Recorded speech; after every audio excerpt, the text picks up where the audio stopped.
Eh bien, oui, c'est facile en fait, parce qu'on a fait un petit peu oublier aux Français qu'il y avait une règle de vie en France. Et cette règle de vie, c'est ce qu'on appelle un bloc constitutionnel. Ça comprend la Déclaration des droits de l'homme, le préambule de 1946 et la Constitution qui a été faite ensuite. Donc tout ça, c'est le bloc constitutionnel. Or, dans ce bloc constitutionnel, il est bien prévu que l'autorité supérieure est la première partie, c'est-à-dire la Déclaration des droits de l'homme et du citoyen. Et celle-ci prévoit que la Constitution n'est valide que si elle respecte deux conditions. L'une qui est la garantie des droits individuels. Alors je rappelle ces droits que tout le monde devrait connaître, parce que normalement elle était prévue que ça s'enseigne directement à l'éducation nationale, que tous les enfants connaissent leurs droits, ce qui est quand même normal. Or, ça a été oublié, et ces droits, c'est le droit à la sûreté, le droit à la liberté, le droit, tous ces droits individuels, qui sont les nôtres, y compris le droit à la propriété, et aussi le droit à la résistance à l'oppression. Et tout ça est bien prévu et bien écrit en toutes lettres dans cette Déclaration des droits de l'homme, qui est la base des règles de vie françaises. Et cette garantie des droits a été annulée plusieurs fois. Elle a été déjà annulée dès Sarkozy par la négation de la décision des Français de ne pas entrer dans l'Europe. Ça a été ensuite remis encore en question par de nombreuses modifications de la Constitution qui n'étaient pas légales, pas légitimes, et puis encore plus par la suspension de tous les droits, par ce qu'ils appellent, eux, l'état d'urgence. Or, cet état d'urgence n'a jamais été prévu dans aucun texte. C'est une pure invention de politiciens pour établir leur droit absolu sur la population, ce qui est tout à fait inacceptable. Et enfin, la deuxième partie, qui est ce qu'on appelle la séparation des pouvoirs, qui est la deuxième condition que pose la Déclaration des droits de l'homme et du citoyen. Pour qu'une constitution soit valide, il faut non seulement la garantie des droits, mais aussi la séparation des pouvoirs exécutifs, législatifs, et dans la Charte des Nations Unies, il est précisé qu'on a droit à s'appeler une démocratie, que dans la mesure où également on admet la séparation du pouvoir judiciaire. Or, M. Manuel Valls, en date du 5 décembre dernier, a supprimé la séparation des pouvoirs.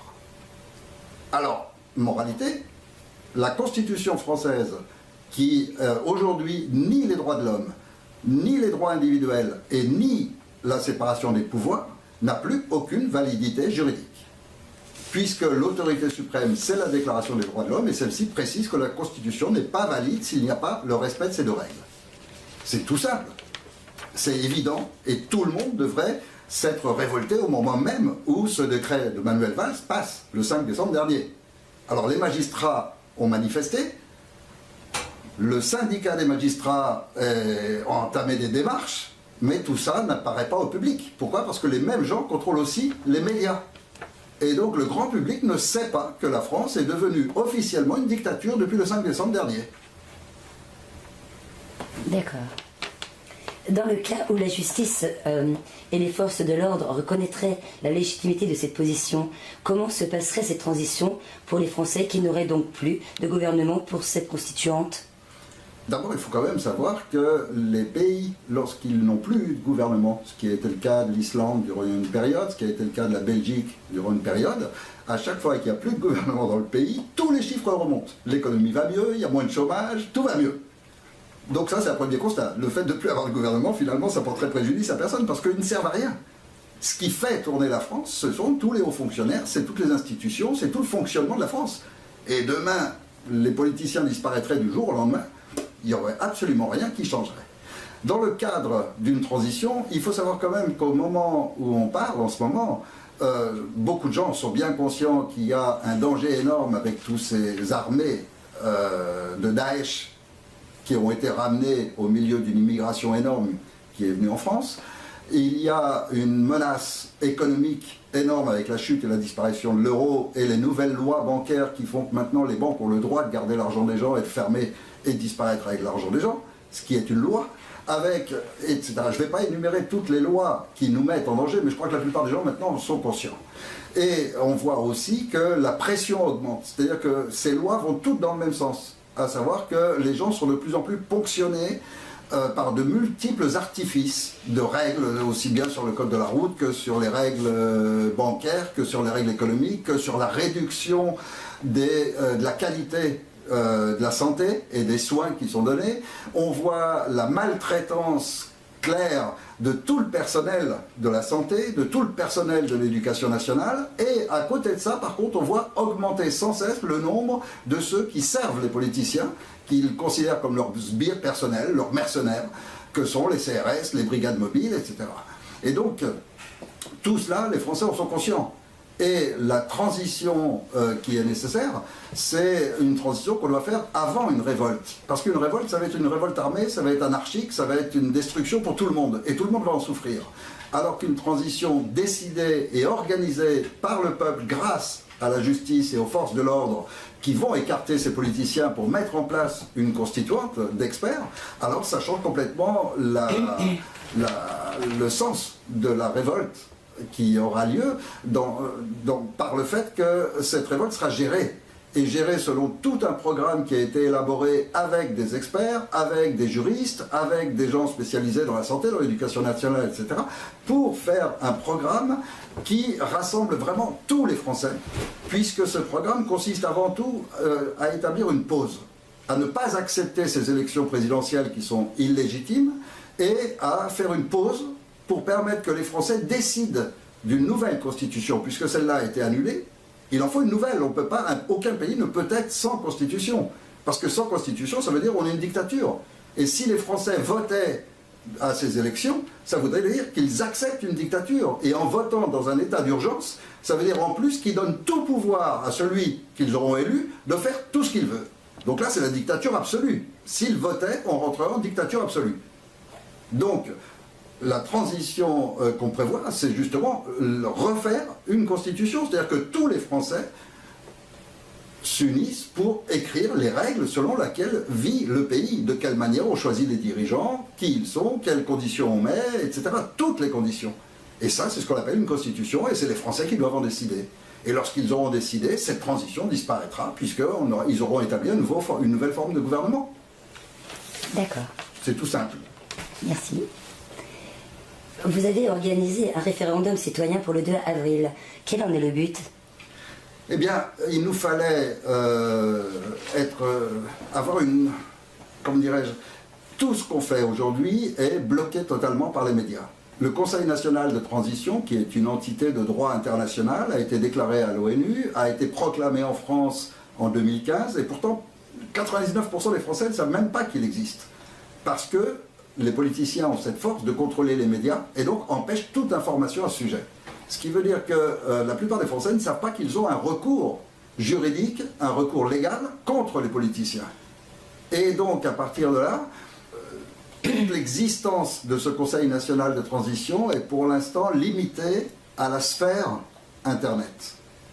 Et là par contre, effectivement, il y a de plus en plus de Français maintenant qui abandonnent la télévision pour aller chercher les vraies informations qui vont sur Internet, et cela arrive au Conseil national de transition, c'est pour ça qu'on se multiplie tellement et qu'on est de plus en plus nombreux. Mais il n'empêche que le grand public ne le sait toujours pas. Alors qu'est-ce qu'on a fait ? Eh bien on s'est dit, voilà, en faisant un référendum, c'est-à-dire en avertissant, par nos propres moyens, on s'est tous cotisés, avec l'argent qu'on s'est récolté entre nous, qui n'est pas grand-chose, à peine quelques milliers d'euros. Ça suffit pour imprimer assez d'affiches, assez de tracts, et dire à des gens qu'on ne connaît pas, à des gens qui ne vont peut-être jamais sur Internet, à leur dire par ces affiches et ces tracts, il y a un référendum le 2 avril, la véritable situation de la France, vous ne la connaissez sûrement pas, là vous allez trouver toutes les informations pour la connaître, et vous déciderez en fonction de ça, si vous acceptez la dictature des politiciens, vous renoncez aux droits de l'homme, ou si au contraire vous voulez qu'on rétablisse la déclaration des droits de l'homme, dans quel cas automatiquement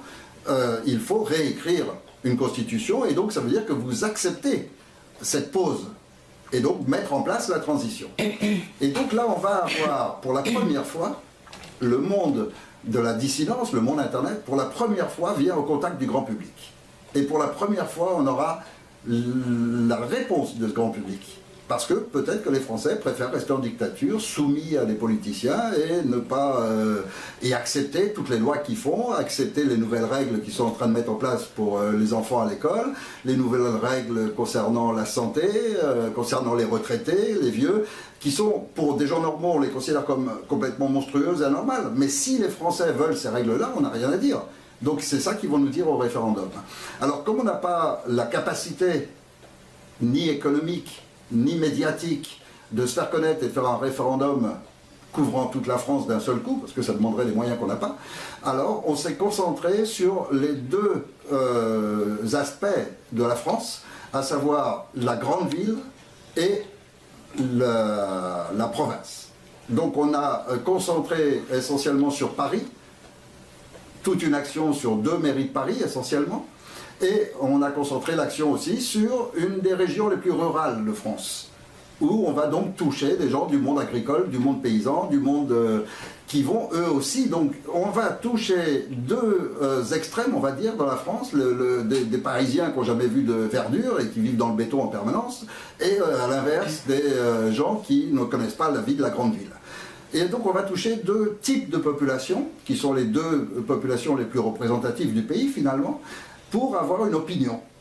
Et à partir de cette opinion, si on voit qu'effectivement le grand public comme nous pense qu'il faut réellement une pause et changer le système, c'est-à-dire vraiment ne plus changer un bonhomme pour un autre qui sont toujours les mêmes, issus de la même sphère, du même monde et défendant les mêmes choses, on va complètement transformer les gouvernants à partir du moment où on aura rédigé une nouvelle constitution. Car là, on va forcément rédiger une constitution qui prévoira un type de personnes qui pourront se présenter, qui sera certainement totalement différent de ceux qu'on a en ce moment.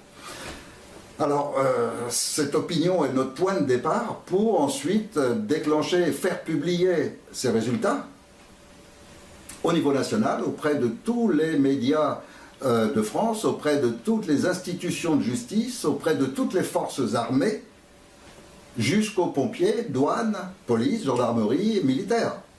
On va donner tout le rayonnement voulu au résultat de ce référendum.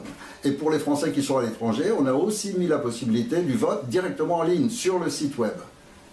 Donc ça permet quand même d'avoir un panel d'opinion qui est vrai, qui représentera vraiment la réalité.